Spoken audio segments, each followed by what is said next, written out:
Seigneur notre Dieu, nous te remercions ce matin pour ta présence, pour ta parole. Et merci Seigneur parce que tu nous donnes l'opportunité de pouvoir être éclairé, Seigneur, de pouvoir apprendre à ton sujet, au sujet de ta parole, de ta volonté. Seigneur, c'est pourquoi nous voulons vraiment te laisser toute la place, Seigneur, et venir pénétrer notre cœur, notre esprit, notre pensée. Et Seigneur, nous voulons être concentrés, attentifs à ta parole. Amen. Alléluia. Gloire à Dieu. Alors ce matin, j'aimerais parler sur le thème des obstacles à la foi. Les obstacles à la foi surnaturelle. Nous avons parlé beaucoup sur la foi ces derniers temps. J'espère que vous y pensez, vous prenez des notes, vous réécoutez ces enseignements sur la foi, parce que la foi est tellement importante et nous voyons dans la parole de Dieu que sans la foi, eh bien, on ne peut pas être agréable à Dieu. C'est fort, hein? Si on n'a pas la foi, on est désagréable. Donc Seigneur, je ne veux pas être désagréable. Seigneur, pardonne-moi pour toutes les fois où j'ai été désagréable. Alors, c'est pourquoi la foi est importante, mais la Bible nous révèle que Dieu nous demande d'avoir la foi, d'abord, bien sûr, pour le salut. Pour celui qui veut être sauvé, doit d'abord croire que Dieu existe. Sinon, c'est absolument pas possible. Non, tout le monde n'ira pas au paradis. Il y a un chanteur qui chantait « On ira tous au paradis, tout le monde et tous les... » Non, c'est pas vrai. Tout le monde n'ira pas au paradis. Donc d'abord, la foi nous est donnée pour le salut, mais ensuite, elle nous est donnée aussi pour notre marche chrétienne, notre marche spirituelle, eh bien, de tous les jours. On a besoin de marcher par la foi, de vivre par la foi. Et vous savez que c'est grâce à notre foi que Dieu peut changer les situations. Si nous n'avons pas la foi, Dieu ne pourra pas changer ta situation, ma situation. Parce que la foi est nécessaire. Ta foi est nécessaire. Elle est indispensable. Donc notre foi, ta foi joue un rôle important dans ce que tu vis, dans ce que je vis, mais aussi dans ce que tu ne vis pas et ce que je ne vis pas. C'est la foi qui détermine. Et nous avons besoin d'exprimer notre foi tous les jours. La foi en Dieu, déjà, et la foi, mais vous savez, quand on a la foi en Dieu, eh bien, on a aussi la foi dans sa parole. On ne peut pas dire « je crois en Dieu, mais je ne crois pas dans sa parole ». Vous ne pourrez pas dire « je crois en toi, Jean, je crois que tu es un homme bon, mais je ne crois pas à ta parole ». Je vous croirai pas. Parce que ma parole, eh bien, va avec ma personne. Si je n'ai pas une bonne parole, si vous ne croyez pas dans ma parole, vous ne pouvez pas dire que vous croyez en moi. N'est-ce pas? Pas dans le sens du salut. Hein? Donc nous avons tous besoin d'exprimer notre foi. C'est pourquoi le Seigneur Jésus, nous voyons dans la parole de Dieu, eh bien qu'il dit, je vous le dis à un moment donné, en vérité, alors qu'il avait maudit un figuier qui ne produisait pas de fruits, et donc il était en colère et il l'a maudit et il l'a séché tout de suite. Et là, les disciples, ils étaient surpris parce qu'ils en découvraient tous les jours un peu plus à son sujet. Et tous les jours, ils étaient un peu plus ébahis devant ce que le Seigneur Jésus faisait. Je suis sûr qu'ils étaient toujours en train de se dire le matin en se levant, qu'est-ce que Jésus va encore nous montrer aujourd'hui ? Qu'est-ce qu'il va faire encore qui va nous surprendre? Et là, donc, il avait maudit ce figuier et il leur dit ceci dans Matthieu chapitre 21, le verset 21. Jésus leur répondit, « Je vous le dis même en vérité que si vous aviez de la foi et que vous ne doutiez point, non seulement vous feriez ce qui a été fait à ce figuier qu'il avait maudit, il a séché tout de suite, mais quand vous diriez même à cette montagne, il rajoute en plus, il dit même si vous disiez à cette montagne, jette-toi, ôte-toi de là et jette-toi dans la mer, cela se ferait. Et ensuite, il dit, tout ce que vous demanderez avec foi, par la prière, vous le recevrez. Wow. Tout ce que vous demanderez par la foi, avec foi, par la prière, vous le recevrez. Vous savez, quand Jésus dit quelque chose, c'est pas pour rien. Quand Jésus dit quelque chose, ça doit avoir du poids. Et on doit se dire, Seigneur, attends, qu'est-ce que tu es en train de dire là? Attends. Je lis ça comme ça vite fait, mais quand tu dis cela, eh bien, on doit dire, Seigneur, Que veux-tu me dire? Que veux-tu nous enseigner au travers de ces Écritures? Et nous voyons dans la parole de Dieu, à chaque fois que Jésus agissait, avant qu'il agisse, Dieu a souvent cherché à faire sortir la foi dans le cœur des gens, de ses auditeurs. Il cherchait la foi. Et quand il voyait la foi, eh bien nous voyons qu'il leur disait qu'il vous soit fait selon votre foi. C'est simple, hein? Qu'il te soit fait selon ta foi.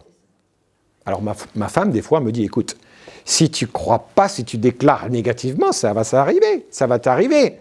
Et elle a raison, n'est-ce pas? Si on est négatif, bien, on va attirer les choses négatives. Si on est incrédule, eh bien, on ne peut pas s'attendre à voir eh bien, des choses miraculeuses se passer. Et Jésus te dit aujourd'hui qu'il te soit fait selon ta foi. Amen. C'est ce qu'il a fait. Va, ta foi t'a sauvé. Mais nous voyons qu'avant qu'il agisse, avant qu'il fasse le miracle, eh bien, il essayait vraiment de faire sortir la foi du cœur des gens. Et nous voyons ces des aveugles qui sont venus voir Jésus. Et le Seigneur Jésus leur dit, mais que voulez-vous que je vous fasse? Et ils lui disent, mais Seigneur, nous voulons voir, que je recouvre la vue. Et il leur dit, mais est-ce que vous pensez que je peux faire cela? Ils lui répondirent, oui, tu peux. Et alors Jésus leur a dit, qu'il vous soit fait selon votre foi. Et ils ont recouvré la vue. Donc la foi, on ne le répétera jamais assez que la foi est un élément indispensable dans la vie du croyant. Elle est indispensable. Et Dieu nous a donné la capacité de croire. Chacun d'entre nous a cette capacité. Vous savez, on parle souvent des 5 sens. Vous connaissez les 5 sens? Le toucher, l'ouïe, l'odorat, la vue. Mais il y en a... Et puis, le goût, voilà, c'est ça. Les 5. Mais vous savez, il n'y en a pas que 5, on en a 6. On a aussi la capacité de croire. Chaque être humain a cette capacité, ce 6e sens pour croire. Et souvent, tout comme les apôtres, eh bien, nous prions, Seigneur, donne-moi la foi. Seigneur, augmente ma foi. Mais vous savez, des fois, le Seigneur nous dit qu'on n'a pas besoin d'avoir une foi augmentée. Le Seigneur a dit, il vous faudrait juste la foi comme un petit grain de sénévé. C'est-à-dire juste une petite foi. Mais si vous la placez au bon endroit, eh bien, rien ne vous serait impossible. J'ai besoin de placer ma foi, non pas dans les circonstances, mais en un grand Dieu. Si tu as une petite foi, mais qui est placée en un grand Dieu, que tu réalises qu'il est grand, qu'il est tout-puissant, en fait, ta petite foi, elle est suffisante. Alors, on n'a même pas besoin d'avoir, Seigneur, donne-moi une grande foi. Il suffit juste une petite foi, mais la mettre en Dieu, et alors, eh bien, tout est possible. Les apôtres dirent au Seigneur, Jésus augmente notre foi, et Jésus leur dit, si vous aviez de la foi comme un grain de sénévé, eh bien, vous diriez à ce sycomore, déracine-toi de là et plante-toi dans la mer, et il vous obéirait. Il était drôle, le Seigneur Jésus. Hein? Il dit, mais attends, pourquoi est-ce qu'on va déraciner les arbres, les planter dans la mer? Après tout, il était drôle, hein? Moi, si je vous dis déraciner, voilà, pensez simplement déraciner cet arbre, mettez-le là-bas. Ce serait plus facile, hein, parce que moi, j'ai un bel arbre, il faut que je le coupe, mais j'ai mon épouse, elle ne veut pas que je le coupe. Parce qu'il est tellement gros, vous savez, moi, je l'ai planté, il était tout petit, hein, il était comme ça. Là, il est énorme, je veux m'en débarrasser. Et elle ne veut pas que je le coupe, donc le jour où elle ne sera pas là longtemps, je vais le couper. Mais pour l'instant, eh bien, j'aimerais le déplacer. Seigneur Jésus. On se dit, après tout, il suffirait de la foi. Je le déplace. Mais vous savez, le Seigneur Jésus était en train de nous enseigner une leçon. Il était en train de nous enseigner une leçon sur la foi. Vous savez, la foi, mais la foi sensée, pas la foi insensée. Parce que des gens qui ont la foi, mais dans des choses insensées. Ils croient dans des théories farfelues, et des gens ont du mal à croire des choses évidentes, et ils croient à des choses juste insensées. Alors aujourd'hui, mes amis, nous avons besoin d'avoir la foi. La foi dans nos requêtes de prière. La foi dans les moments difficiles, quand c'est dur, quand on a envie de baisser les bras. La foi dans les épreuves. La foi quand il y a la tempête autour de nous qui fait rage et qu'on ne sait pas si on va s'en sortir. Quand à l'extérieur de nous, il fait sombre, on ne sait pas, on navigue à vue et on ne voit pas le bout du tunnel. Et là, on a peur et on a des sentiments qui nous envahissent. Et là, on a besoin de dire, je mets ma foi en Dieu. Dieu est au contrôle. Il est là. Il prend soin de moi. Je n'ai pas besoin d'avoir peur. Et vous savez, aujourd'hui, nous sommes dans un monde tellement irreligieux, hostile, négatif. Eh bien, on a vraiment besoin de saisir vraiment ces paroles du Seigneur et dire, Seigneur, je sais que tu es vivant, que tu prends soin de moi, que tu tiens ma vie entre tes mains. Et coûte que coûte, je vais continuer à croire, à espérer en toi dans toutes les circonstances. Mais vous savez aussi ce qu'il y a, c'est que la foi, l'apôtre Paul, nous l'avons lu tout à l'heure, il nous dit que le combat, dans 1 Timothée au chapitre 6, verset 12, nous avons lu qu'il disait à Timothée, combat le bon combat de la foi. Vous savez, avoir la foi, c'est aussi un combat. Parce que le Seigneur nous donne la foi. Mais on a besoin de combattre contre des éléments extérieurs qui veulent détruire notre foi, qui veulent amoindrir notre foi, qui veulent éliminer les effets de notre foi. Et c'est pourquoi il lui dit, combat le bon combat de la foi. Juste avant de dire, saisis la vie éternelle.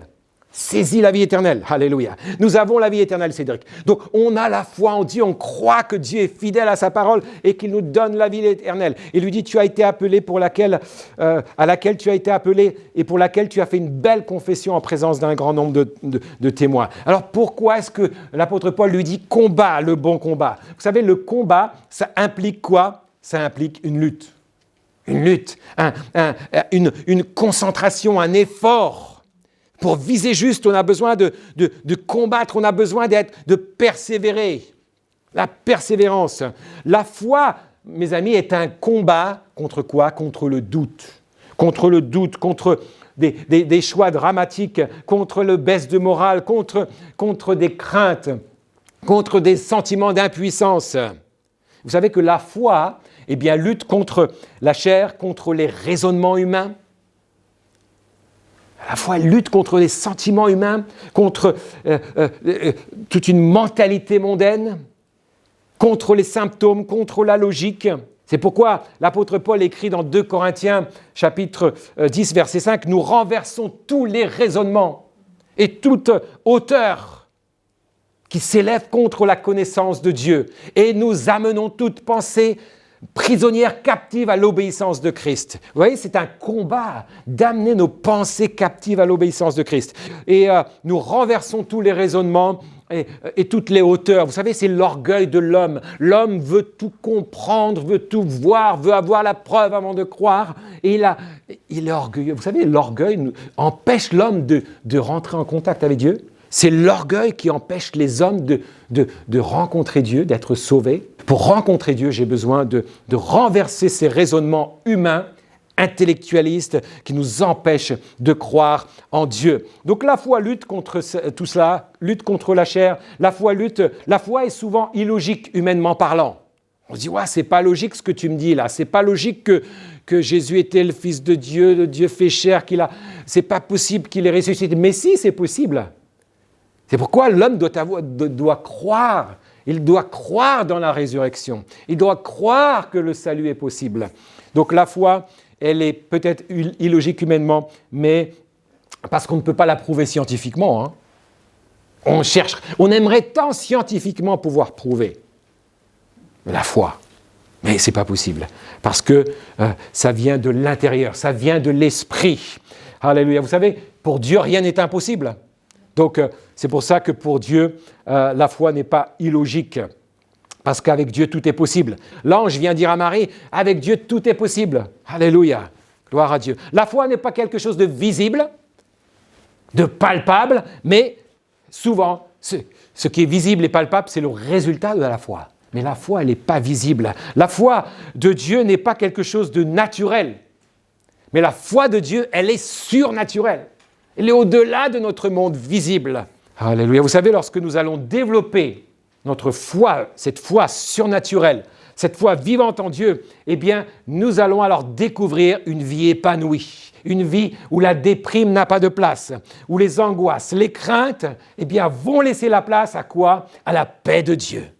Si nous vivons, si nous comprenons cette foi surnaturelle. Alléluia. Alors, mais comment, vous me direz, comment est produite cette foi surnaturelle? Bien, la Bible nous dit, c'est la semence de la parole de Dieu. La Bible dit, la foi vient de ce qu'on entend. Et ce qu'on entend vient de la parole de Dieu. La semence de la parole de Dieu.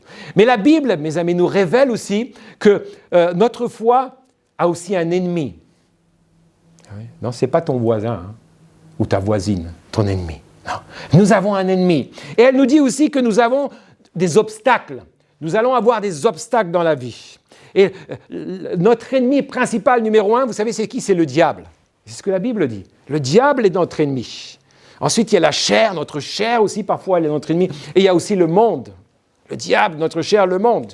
Et Jésus-Christ va illustrer cette vérité de cette semence qui produit la vie, qui produit la foi, lorsqu'il partage cette parabole de la semence. Vous vous souvenez? Les semences où il dit, voilà, il y a un semeur qui vient pour semer et il sème la semence et certaines graines tombent le long du chemin et sont piétinées par les gens et ils sont ensuite, la semence est mangée par les oiseaux, une autre partie de la graine tombe sur les rochers, sur les cailloux et là, quand vient le soleil, comme la semence n'a pas le temps d'avoir des grandes racines, eh bien, ce qui se passe quand le soleil vient, brûle, eh bien, cette semence, elle est grillée. Et ensuite, il y a un autre terrain, c'est parmi les épines.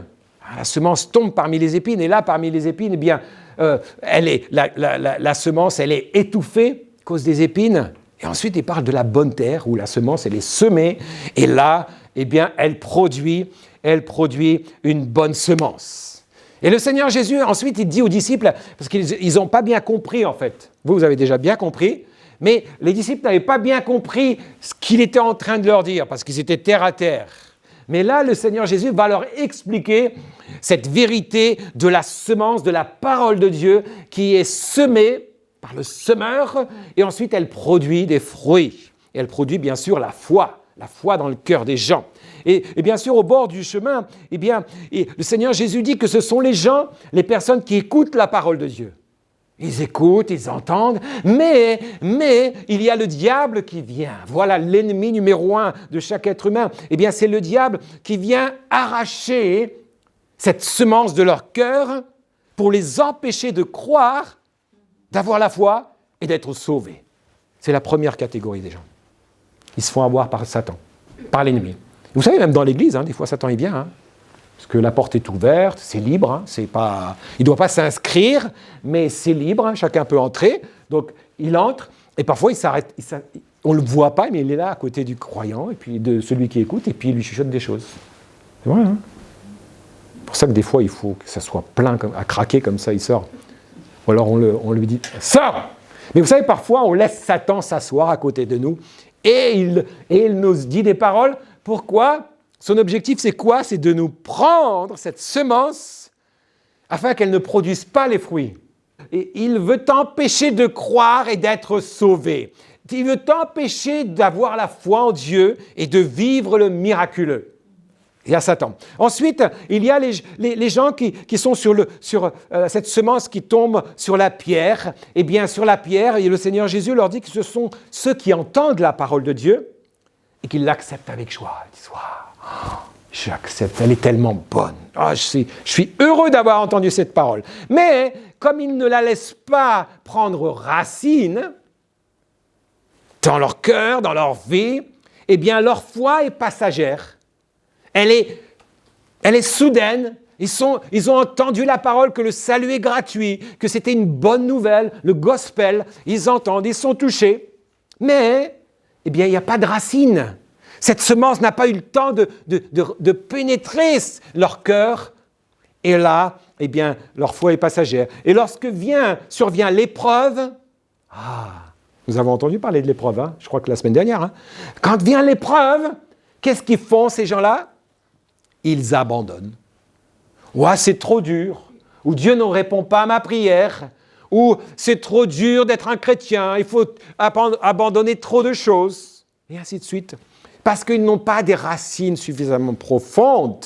C'est pourquoi la semence doit pénétrer notre cœur. Elle doit pénétrer notre vie pour qu'elle puisse porter du fruit. Donc c'est les gens, cette semence, c'est les gens qui sont sur les pierres. Ensuite, il y a la semence qui est tombée au milieu des ronces, qui là, elle représente ceux qui ont écouté la parole de Dieu, mais en qui elle a été étouffée. Elle est étouffée par quoi? Elle est étouffée par les soucis. Les soucis de la vie. Ah, les soucis. Ah, il y en a tellement. Plus on vieillit, ou plus on grandit, pour moi, et plus j'ai des soucis. Donc là, eh bien, les soucis. Ah, les soucis. Steve, n'est-ce pas? On a des soucis. Hein. Oh, il y a toujours des choses pour lesquelles on peut se soucier. Les soucis. Pour certains, la richesse. Vous savez, les millionnaires, ils sont très... c'est dur d'être millionnaire. Hein? C'est dur parce qu'aujourd'hui, on a peur de perdre ses millions et d'être fauché. Hein? Mais néanmoins, vous savez, donc il y a les soucis, les richesses et aussi les plaisirs de la vie. Voilà. Eh bien, cette personne-là, ce sont ceux qui ont écouté et la parole de Dieu, mais elle a été étouffée par tout ça. Les soucis, les plaisirs, les richesses, afin de sorte qu'elle ne donne pas de fruits. Alors, est-ce qu'aujourd'hui, on a ces obstacles? Parfois, les soucis sont un obstacle à ce que nous vivions la foi surnaturelle. C'est les soucis. Seigneur, pardonne-nous de nous soucier. La Bible dit, ne vous inquiétez de rien. Oh Seigneur, pardonne-moi, je m'inquiète souvent. Mais pourtant, la Bible dit, ne vous inquiétez de rien. Faites connaître vos besoins à Dieu par des prières, des supplications, avec des actions de grâce. Et la paix de Dieu, qui surpasse toute intelligence, va garder votre cœur, vos pensées, oh Seigneur. On a du travail, hein. On a du travail, hein. Qui n'a pas de travail, là, sur ces domaines-là, hein? Les soucis, les richesses, les plaisirs de la vie. Ça nous manque tellement, le restaurant. Ça me manque tellement d'aller au McDo, de m'asseoir dans le McDo, pas à l'extérieur. Vous savez, je prends le McDo, je vais acheter un truc, mais je suis obligé de manger dans la voiture. J'en mets partout. Parce qu'on a besoin de ces plaisirs on nous a pris, pour l'instant, on nous en a privé.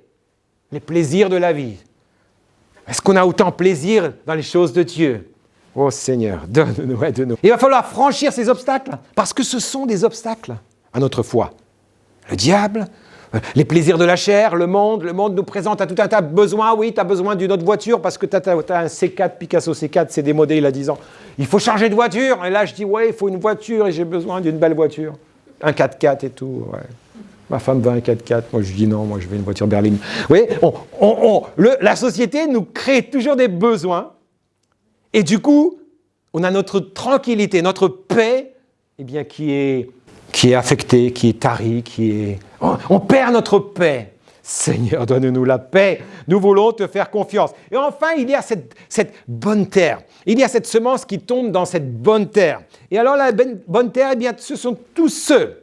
Écoutez bien ce que le Seigneur Jésus dit. Il dit, ce sont tous ceux qui ont écouté la parole de Dieu. Écouter la parole de Dieu, c'est recevoir cette semence et qu'ils la retiennent.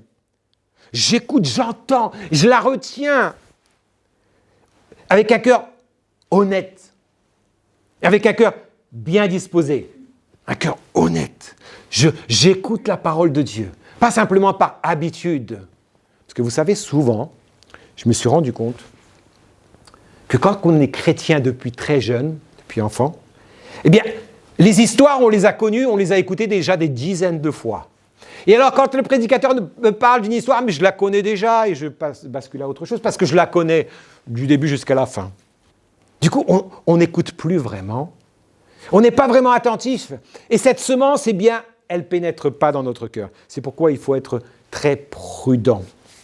Il faut être très prudent, attentif. Donc, ceux qui reçoivent cette semence dans la bonne terre, eh bien, ce sont les gens qui retiennent cette parole avec un cœur honnête, un cœur bon, et ils persévèrent. Ils persévèrent, et ainsi, le Seigneur Jésus dit, ils portent du fruit. Leur foi, elle grandit, leur foi est vivante. Vous vous rappelez de la foi morte à la foi vivante? La foi morte, elle produit des actions, des fruits, des œuvres, mais la foi morte, Elle est dead, donc elle ne produit rien. Pourtant, Dieu nous appelle à produire. Alléluia. Produire des fruits. Produire les œuvres que Dieu a préparées d'avance afin que nous les pratiquions. Donc nous avons un travail, mes amis. J'ai un travail, j'ai une responsabilité. Alléluia. Donc nous avons vraiment besoin d'annoncer cette parole au monde. Parce que vous savez, l'un des obstacles aussi, un autre obstacle, je suis dans les obstacles, les obstacles à cette foi vivante. Un autre obstacle, et on en a déjà entendu parler, c'est l'ignorance de la parole de Dieu. C'est l'ignorance de ce que Dieu a dit. Parce que les gens ne savent pas exactement. Ils ont entendu parler, mais ils ne savent pas concrètement ce que cela veut dire. Ils n'ont pas bien compris. Dieu dit au travers du prophète Osée, il dit « Mon peuple périt faute de connaissance ». Parce qu'il ne comprend pas, il ne connaît pas, il ne sait pas, donc il périt, son peuple. Mais vous savez, nous, de même, en tant que son peuple, si nous ne connaissons pas suffisamment la parole de Dieu, si nous ignorons les promesses de Dieu, les principes de Dieu, les principes divins, Dieu a placé dans le monde, Cédric, eh bien, des lois naturelles, comme l'eau qui coule, voilà, je verse un verre d'eau, bien l'eau elle tombe, c'est la loi de l'attraction et elle attire l'eau, si d'un seul coup l'eau ne descendait pas. Il y a des lois naturelles comme ça, mais il y a aussi des lois surnaturelles, spirituelles que Dieu a placées. C'est pourquoi on a besoin d'avoir vraiment une révélation. Et vous savez, l'ignorance garde l'homme dans les ténèbres. L'ignorance. Ne pas savoir exactement ce que Dieu a dit, ce que Dieu veut pour toi, pour moi. L'homme a besoin d'être éclairé et pour trouver le salut. L'homme a besoin d'avoir ses yeux ouverts. C'est pourquoi les chrétiens sont appelés aujourd'hui à être la lumière. La lumière, elle éclaire. Elle aide les gens à comprendre, à sortir de l'obscurité. Quand nous sommes dans l'obscurité, si nous appuyons sur l'interrupteur, la lumière vient chasser systématiquement les ténèbres. C'est pourquoi nous avons lu tout à l'heure dans Romains chapitre 10, « Mais comment croiront-ils? Comment seront-ils éclairés s'ils n'entendent pas parler? Si personne prêche, si personne annonce la parole ?»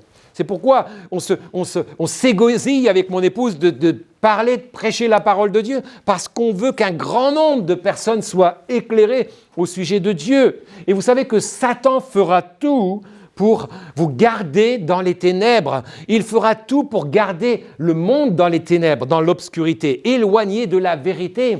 Pourquoi? Parce que Jésus a dit, vous connaîtrez la vérité et la vérité vous rendra libre. La vérité nous affranchit. C'est pourquoi l'ignorance, nous rend esclaves. L'homme a besoin de comprendre. C'est pourquoi chaque homme a besoin de franchir cet obstacle. Il va falloir qu'il cherche à connaître Dieu, qu'il cherche à comprendre sa volonté. Connaître sa volonté, connaître ses promesses et se les approprier. C'est pourquoi le Seigneur Jésus a dit cherchez, frappez, demandez.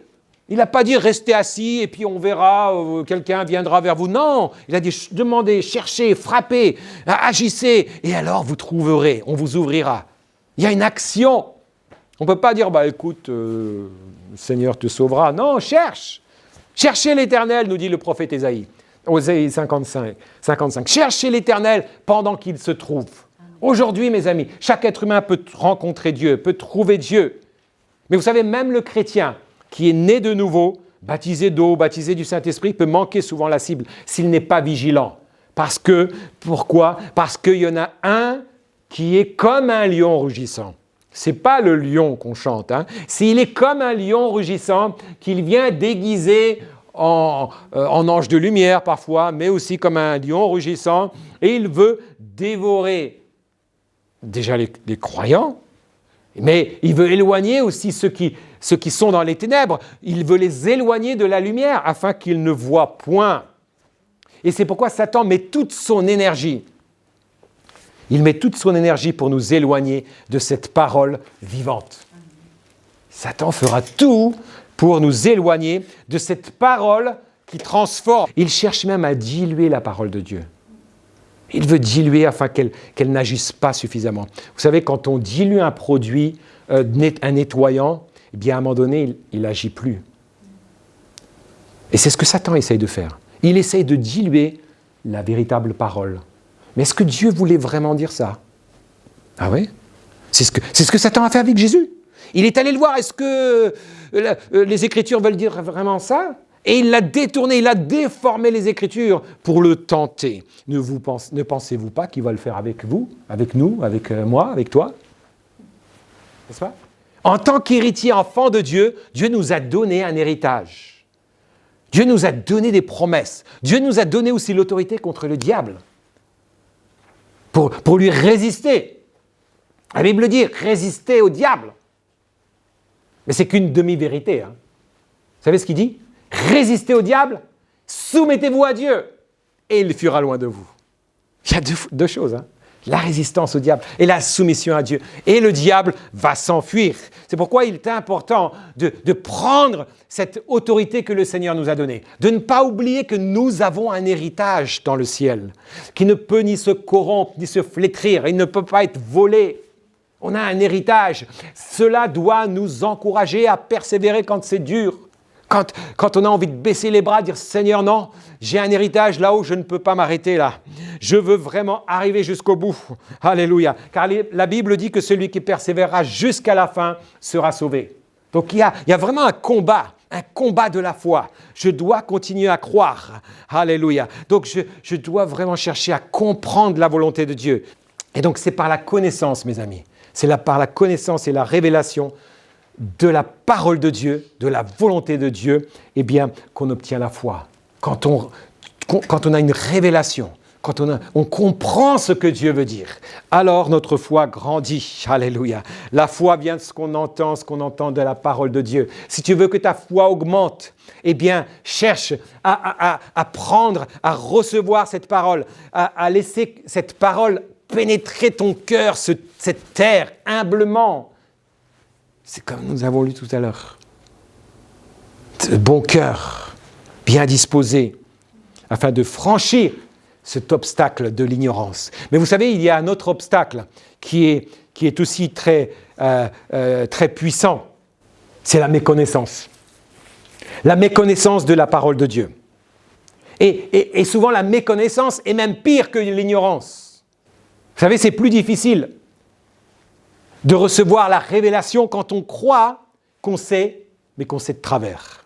Ça, c'est très difficile. Hein. Quand les gens savent, oui, ça, Dieu ça, mais qu'ils savent de travers, c'est très difficile de les faire changer d'avis.